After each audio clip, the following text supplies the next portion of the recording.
So, greetings, hello. It's Dr. Tom Staffen again here, and I'm recording my weekly talk about Brexit and beyond, Bremain, etc. I'm speaking, as always, as a philosopher and historian. So, and I might this week finish with a little song. You never know.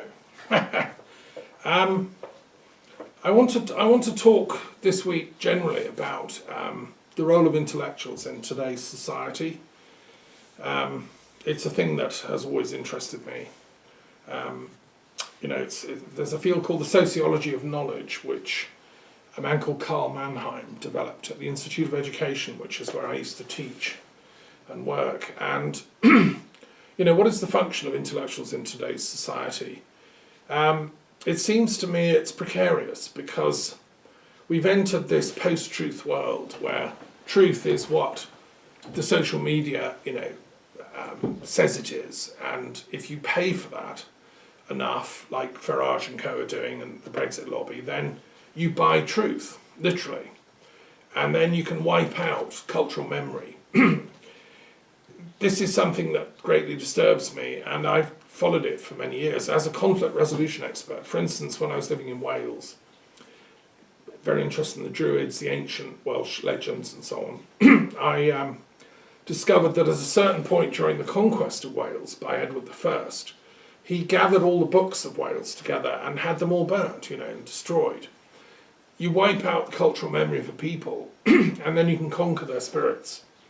Well, I'm working on the completely opposite thesis, which is if we all remember our deep memories, every culture, every religion, every nation, every tribe, then we can get healing, which is the psychoanalytical approach to dealing with pain and suffering. So instead, if in Rwanda, instead of the Hutus and the Tutsis killing each other with machetes, if their seers and spiritual elders had come together and shared their myths and legends and stories about life, the universe and everything, the fall, whatever, going right back into the soul of the African people, and design some ritual ceremonies for healing and so on, they could have been reconciled.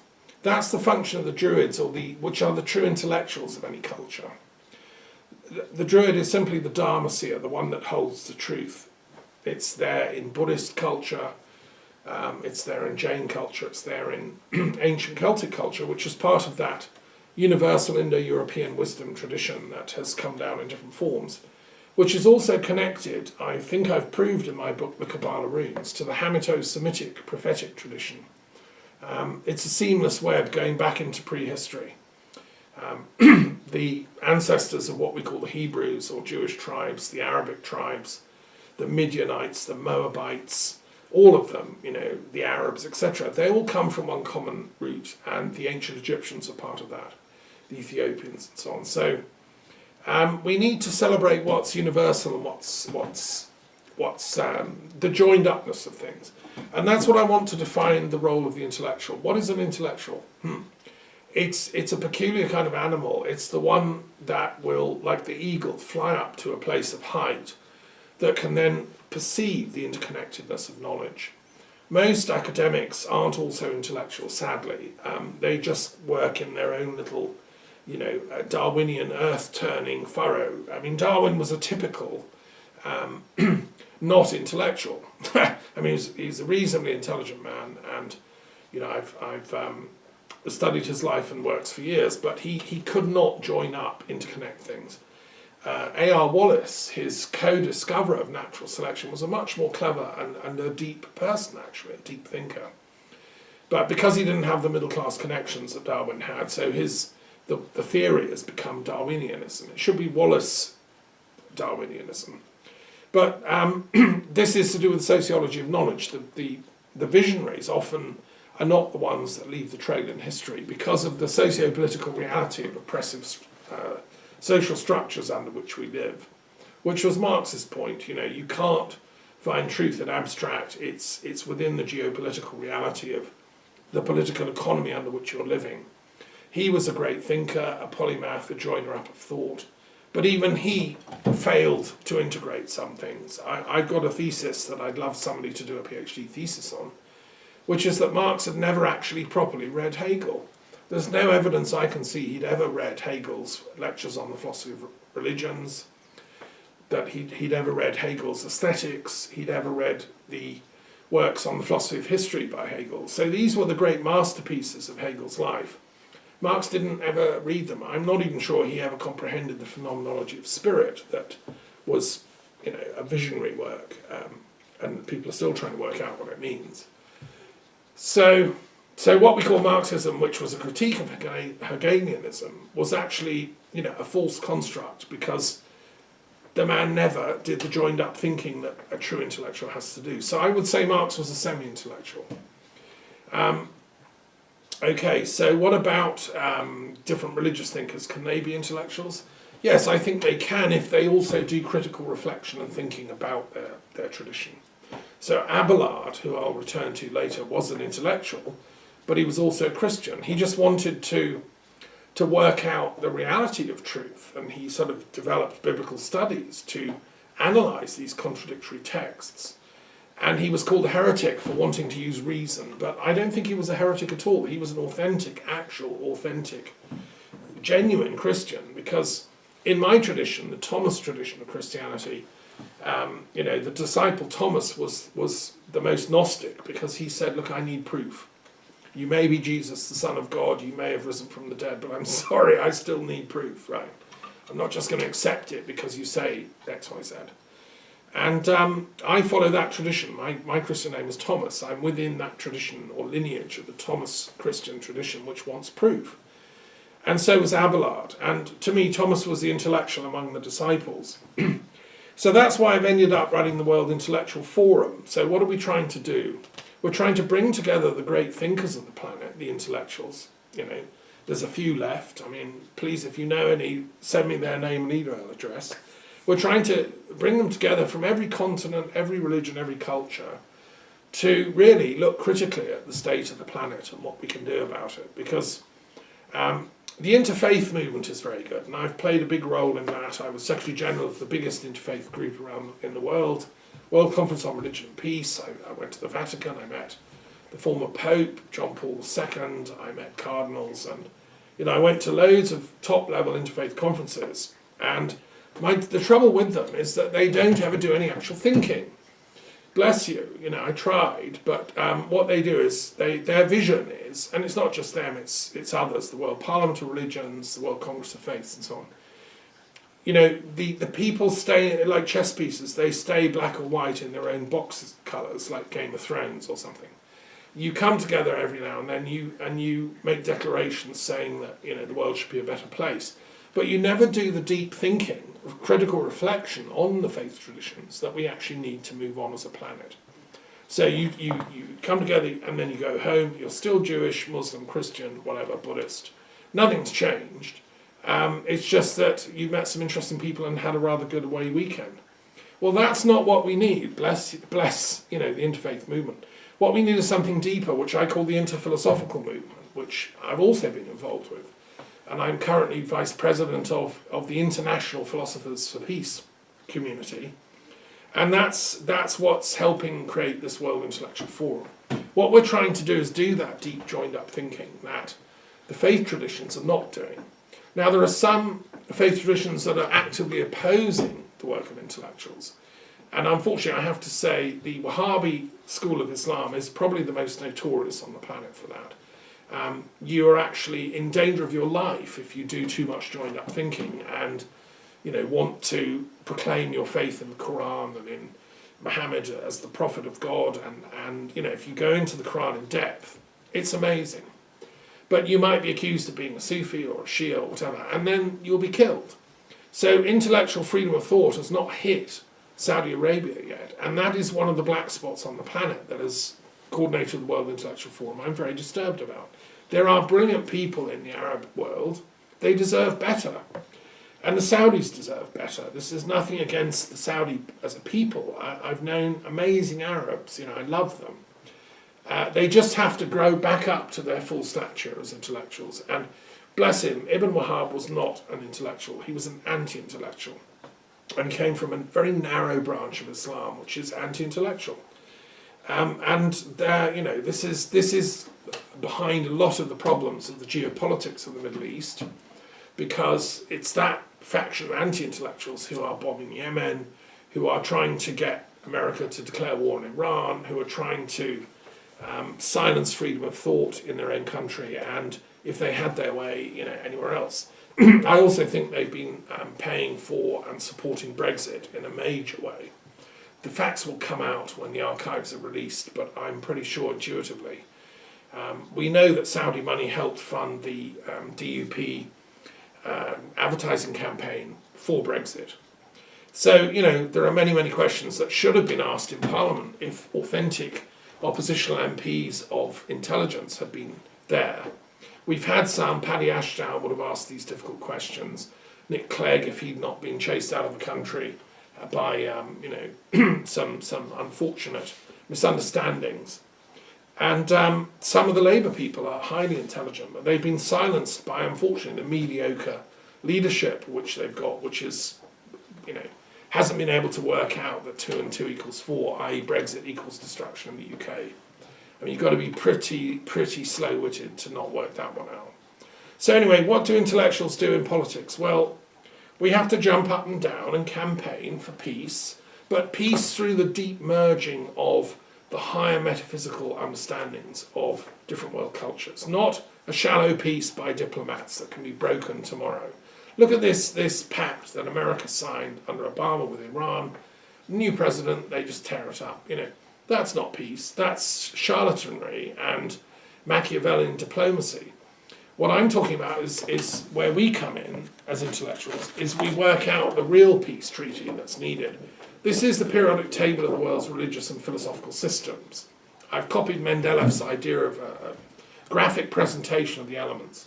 What I argue is that you lack literacy in spirituality and philosophy unless you know at least something of these 164 boxes. They cover everything from Pythagoreanism to Mahayana Buddhism to Scientology to Roman Catholicism to Anglicanism to Jain, Digambara, to the whole lot. The whole panoply is in here, including Druidry, the pagan traditions of the Norse, the Bantu, the ancient Egyptian, and so on. Now, some of these are no longer with practitioners. There's the ancient Babylonian tradition in here. And yet it's in there because it was important at one point in history. And also because some scholars keep it alive. They've just done a Babylonian dictionary at the University of Chicago that is amazing. Multi-volume set. Please send me a copy for the library here, dear University of Chicago. And you'll see that in the Babylonian language there are many words that later come into Hebrew and Arabic. It's the source of that Semitic cosmology, really. So that's in here, and Sumerian, Etruscan, all of them. So what we need is a peace treaty that envisions a reconciliation of them all, so that at the minimum, each one of them agrees not to attack and slaughter and kill the other lot because they're heretics. We're at a very primitive level on this planet. I believe that we need to speed up our enlightenment as a planet. I'm interested in the geopolitics of enlightenment. We have things like the internet, we have publishing that they didn't have in the old days. We have no excuse to have these barbarous wars like in Yemen and so on. The people have to become enlightened en masse, and then we can elect and demand a leadership that reflects that enlightenment. This is why these corrupt and ignorant politicians that are ruling us at the moment, they need to be swept away by a tsunami of enlightenment. And that enlightenment tsunami can only happen if we do our studies. This has taken me 40 years of research, detailed research in libraries all over the world. I started this long before the internet. Nowadays you can, get a lot of the information. Thank God it's on the internet. So you can verify and check what I'm saying here. But I can assure you that there is a peace coming, and it is possible between all these traditions. The way we get there is through the common mutual understanding of the esoteric traditions of mankind. Inside all these different boxes you'll find a common thread, and it's that esoteric tradition. The Jews call it the Kabbalah, Islam calls it Sufism, Christianity calls it Gnosticism, and so on. Greek paganism called it Platonism and Pythagoreanism. So if we go to that, we come to the common ground from which they all emerge. And that's how we get peace on this planet and enlightenment and that tsunami of wisdom that can sweep away the ignorant, mendacious and deceitful politicians that existed in what Islam calls the Jahiliyyah, the time of darkness. We need a parliamentary act so that politicians in the UK Parliament and everywhere else in the Commonwealth and in Europe and America has to swear to tell the truth in Parliament, or they lose office if they are found to tell lies. It's absolutely as simple as that. And you can read my drafted parliamentary bill about that. I'm merely a philosopher recommending that will be the way to go to turn this planet around. If we want an enlightened planet at peace, we have to get a truth oath in Parliament, sworn by all MPs and Lords. Okay, I want to touch on a few other issues, and I'm going to try and join them all up into my, druidical Latin interconnected art performance. Okay, I'm very concerned about the fate of Julian Assange, who is, I think he means well. I think he tried with WikiLeaks to get information out to the public. He's a kind of peace activist. He's driven. He's a genius, really. And it's disgraceful what the British government has done to him and his condition. Of course, he kind of partly did it to himself. He shouldn't have taken refuge like he did in the Ecuadorian embassy. He should have just kind of gone to face trial in Sweden and proved his innocence. Or if he'd done something wrong, he should have, made amends and received the punishment. He still should. What I don't think is, and so I suspend judgment on the allegations of whatever he's done in Sweden. It is a bit suspicious that these claims have been made. It's a bit like the Alex Salmond case. If you rock the boat of the system, you get these kind of allegations made. But so he should go and face that. I don't think he should be exported to America. I don't think the US could try him fairly. And I think that he should face other charges to do with espionage and all the rest of it in a sort of international court, like the International Court of Justice in The Hague. Somebody should give him shelter, a neutral country. I don't know who, Switzerland, France, Scotland, whatever, and let his side of the story come out. I think it would be very interesting and informative for the world community to hear the allegations by the US and then his counter-defence. But it needs to be at a very high level. And I think the UN should take him under their wing somehow. And somebody has to stand up to the US's this kind of, this feeling that the US people have of being the masters of the universe, that what they say matters. It's only because of Julian Assange and WikiLeaks that we knew the diabolical things they were doing in Iraq, killing innocent people and so on. And also, don't forget, it was WikiLeaks that released the chats, the cables between the American government, Foreign Secretary Hillary Clinton at the time, and the ambassador in Damascus discussing, in a totally Machiavellian way, let us destabilize this Assad regime. We will bring it down. We will do regime change. We will foster riots. We will foster dissidents. The whole Syrian uprising, civil war, was manufactured by the US government as deliberate policy. Now that should be illegal. They're trying to do it in Venezuela. If you could access the cables that are flying back and forth between Washington and their ambassador in Venezuela, you'd find that the whole thing is just a plot, as the Americans did in Chile when they brought down Allende, who was to them too left of centre, and he was also a Freemason in the wrong lodge. He was in the Grand Orient tradition of France and continental progressives, which are not acceptable in Washington's eyes of what good Freemasons are, So there's a lot of backstory of geopolitics going on behind the Assange case. He deserves a free hearing, a fair hearing, and proper lawyers to defend him. And first he has to get rehabilitated, mended. He has to know that people care for justice still on this planet. And that's the role of intellectuals, okay? So as coordinator of the World Intellectual Forum in Europe, I've written to the governor of Belmarsh Prison, where he's being held, yesterday, to ask some trenchant questions about his health.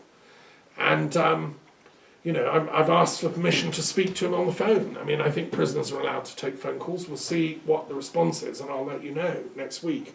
But I'm not, prejudging the case. Maybe he's done some wrong things, but on balance, in aggregate, I think this guy deserves to go into the pearly gates, unless you can prove me wrong. So that's one thing I'm up to. The second thing I want to mention is, it's interesting, these European elections. Since I last spoke, we've had the results of the elections to the European Parliament, and it's a mixed bag. That's what democracy turns up.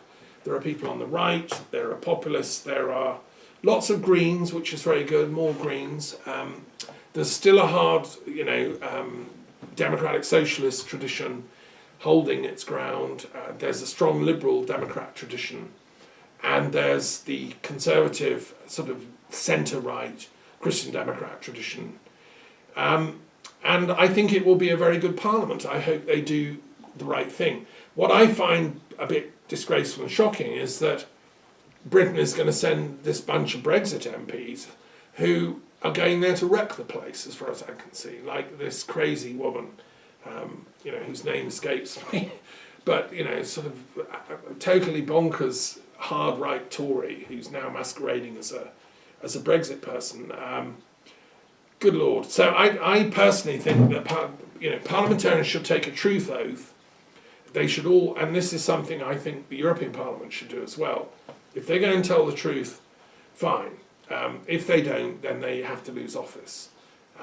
Of course, you can say yes, but truth is subjective, and she might get up and say, no, all gays are terrible, they should all be, castrated. She wouldn't go that far, I don't think, but almost. And somebody else will get up and say, no, gays are, they're human beings, they have rights, we need equality. They're both speaking what they think is the truth, and how can you judge what is the real truth between these positions, because they're only opinions? Well, I suppose that's where science and academia come in. If you look at the evidence of history, then you weigh these things according to the court of history. It's not so much those kind of things that the truth oath would be about. It's more, did I go to China and accept that bribe of £10,000 in order to push this policy through the Parliament? No, I didn't, Your Honour. Actually, it turns out I did. Well, that's the kind of thing where I'd lose office. So it's lying about matters of policy and fact, not about opinion. Anyway, that's my suggestion to this new Parliament, to the European Parliament. Let there be a truth oath, as there should be in Westminster, and in the other European parliaments, and in the US Congress, but that, my friends, is going to take a while. And that every congressman, every senator, every MP, every lord has to tell the truth, as they see it, about matters of fact and policy. Otherwise, I wish those parliamentarians, good luck, and I hope they come to wise decisions. From a Druid perspective, it's interesting that Strasbourg, where they often meet, is an ancient Celtic city, a Druid city, where one of my heroes, Edward Shure, came from, who wrote The Great Initiates, one of the greatest philosophical studies of the late 19th century. He was a friend of Rudolf Steiner and a great thinker, Shure. He was very interested in the Druid tradition because he was a proper intellectual. He was an Alsatian from Alsace. He wasn't either French or German. He desperately tried to stop the Franco-Prussian War, World War I, and he tried to make France and Germany live in peace, and he was from Strasbourg. So it's very appropriate the European Parliament meets there, and that we continue with that work of rapprochement between the best elements of Franco-German, Italian, British, Scottish, Irish, Spanish culture, which is what Europe is. And that we find that commonality, that common love, which unites us all. And we see off the destroyers who want to destroy that. So I want to mention also that we're going to be having a meeting on the World Intellectual Forum in a geopolitically interesting location called Lindau, which is a beautiful little town on the shores of Lake Constance, at the frontiers really of Austria, Switzerland, Germany, and not far from Czech Republic. Those lakeland regions, like Lake Constance and Lake Zurich and Lake Neuchâtel in Switzerland, were very important in Celtic history. We had lake villages there, which are some of the earliest villages in European history. Celtic, with lots of votive offerings going into the lake. We believe that if you give your swords up, at the time of your death or whatever, to the lake goddess, that's a sign that you've transcended that need for violence and so on. That's the origin of the King Arthur throwing his sword into the lake at death in the Arthurian traditions. That's a late survival of that tradition. Well, in Lake Neuchâtel, they put loads of these things in, and that was the Latin discovery in the 1850s, when archaeologists found these amazing hoards of weapons. Well, it's all over the Lake District of Upper Europe, the Alpine regions, and coming into Bavaria and Lindau and Lake Constance. So we're going to be meeting there in September to have the European Council of the World Intellectual Forum. You're welcome to come. It's a beautiful location, and it'll just be for a couple of days. And we're going to be meeting in the Peace Museum.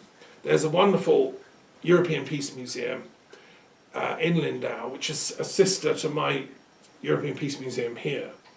And that venue has been doing peace work for many decades, actually. So it's got a whole history that will be worth looking around and learning from. And I also want to mention another project which the World Intellectual Forum is interested in. What should be the institutional, structural role of intellectuals in policy formation in different countries or governments or inter-governments like the European Union? The European Union has a board of scientific advisors, which Sir Paul Nurse, I'm not sure if he still sits on it, but he was sitting on it. And he's a Nobel Prize winner from Britain, a great biologist who worked at the University of Sussex. I've met him, very a proper intellectual as well as a scientist, right, who does joined up thinking. And so how can intellectuals who are not necessarily natural scientists, but also scientists of spirituality like me, I'm a scientist of philosophical and religious studies and of history, they call this the humanities, but actually knowledge is a joined up web, it's seamless. A true scientist is just a knower, right? I'd like to see the definition of what is a scientist broadened in the European Union, and I'd like to see a council of European intellectuals developed alongside the advisory boards that give advice on the natural sciences. You see, Europe isn't going to fall apart and implode because of difficulties in the natural sciences. Physicists are fine, they've got CERN, they've got their academic departments, they're all counting photons and everything. No, it's the humanities that is the flashpoint. It's the inability to get peace between these religious groups.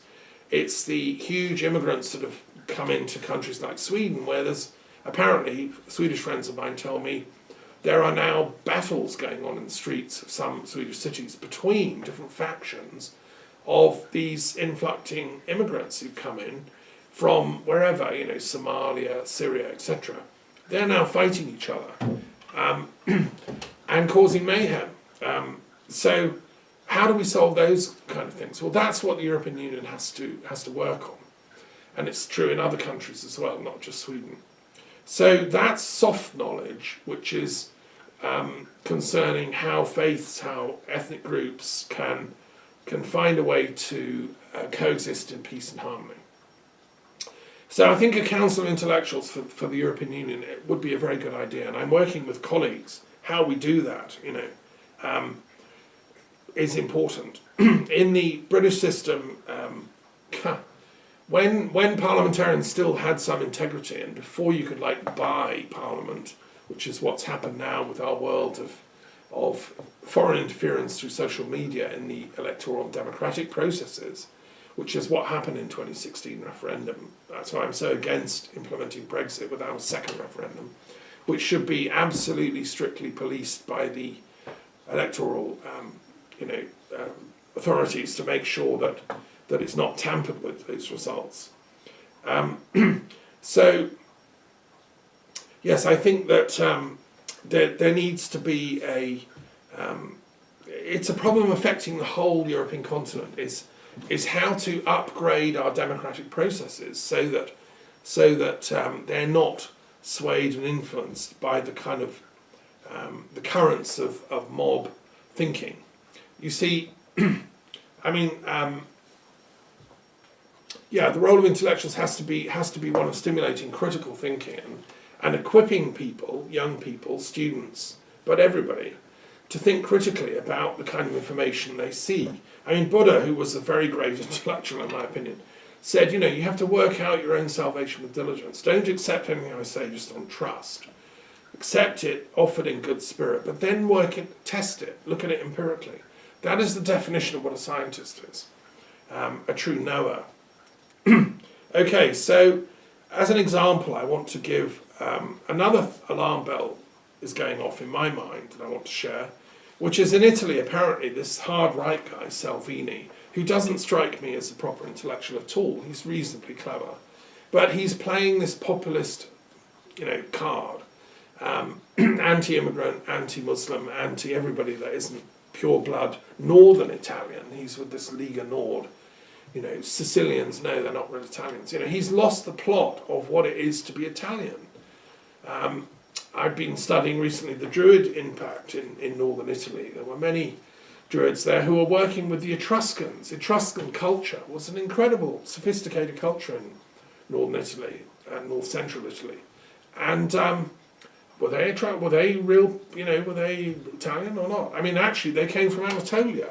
They've now discovered through DNA testing that the ancient scriptures are correct. The Etruscans were from Anatolia. And they brought the alphabet, they brought lots of words, they brought all kinds of sophisticated things into Italy, including the use of wine. They were bon viveurs. If you look on their tombs, they're all happily, you know, with their wife and husband cuddling up and looking forward to an eternity of lovely banqueting. The Etruscans are very cool, and yet, according to these Lega Nord people, no, they're not really Italian at all. They're foreigners, immigrants. Well, bless him, he's lost the plot. And now what he's saying is, yeah, all Freemasons, they're not really Italians either. They should all be banned. You can't be a Freemason and serve as an Italian civil servant or anything.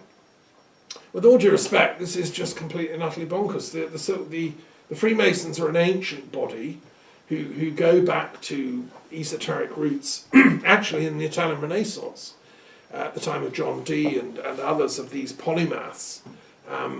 It was the time when in Florence they'd reopened the Platonic Academy there, and they were translating the Hermetic texts into Latin. They were looking to ancient Egypt as the focus of a lot of ancient wisdom, which it is. And they you know, developed these sort of rituals and ceremonies that were a way of plugging back into that universal wisdom. And they partly descended from the ancient Egyptian sources, partly from the ancient Greek, the ancient Latin colleges of Masons and so on, and no doubt the Etruscans and the Druids. I mean, all the ancient wisdom and mystery schools of Europe. The Freemasons have inherited a lot of them and their wisdom. So to abolish them is like saying you can't be an intellectual. Many of the greatest thinkers of modern European history have been Freemasons, initiates, Goethe, Schiller, many of the great composers like Beethoven and Mozart. And you know, if I recited all the great thinkers who've been Freemasons, I'd be here all day. So go and do the research. So to abolish them as if they're not European or not Italian enough is ridiculous. The modern Italian state wouldn't exist without the Freemasons who pioneered its revival, Mazzini and Garibaldi in particular, and many others, many of the greatest thinkers of modern Italian history. So, no, these